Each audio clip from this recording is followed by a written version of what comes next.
আজকে যারা প্রথম আলো আর ডেইলি স্টারের জন্য রাস্তায় দাঁড়িয়েছে, এই মুখগুলি অত্যন্ত চেনা। এরা নিজেদেরকে সুশীল বলে, আমি বলি এরা হলো ওয়েদার কক বা মৌসুমী সুশীল। মানে যখন তাদের এজেন্ডা সামনে আসবে, তখন তারা মানবাধিকার, হিউম্যান রাইটস, অমুক তমুক এগুলি বলে আসবে। কিন্তু প্রথম আলোর অফিসে আগুন দিয়েছে, আমি ভায়োলেন্সকে সাপোর্ট করছি না, কিন্তু আগে কি কাগজে আগুন দেওয়া হয় নাই? নয়া দিগন্তেতে আগুন দেওয়া হয় নাই?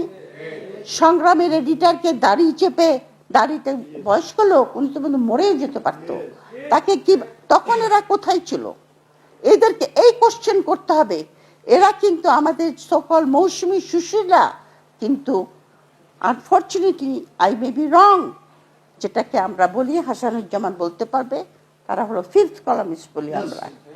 ফিফথ কলামিস্ট মানে আমার দেশে বসে আমার দেশের বিরুদ্ধে কাজ করে, আমার দেশের নাগরিক পাশের দেশের হয়ে কাজ করে। তারা তো এতখানি পেনিট্রেশন করতে পারতো না যদি আমরা তাদেরকে সাহায্য না করতাম। সুতরাং আমাদের সামনে যে যুদ্ধ, সেই যুদ্ধটা কিন্তু বিশাল।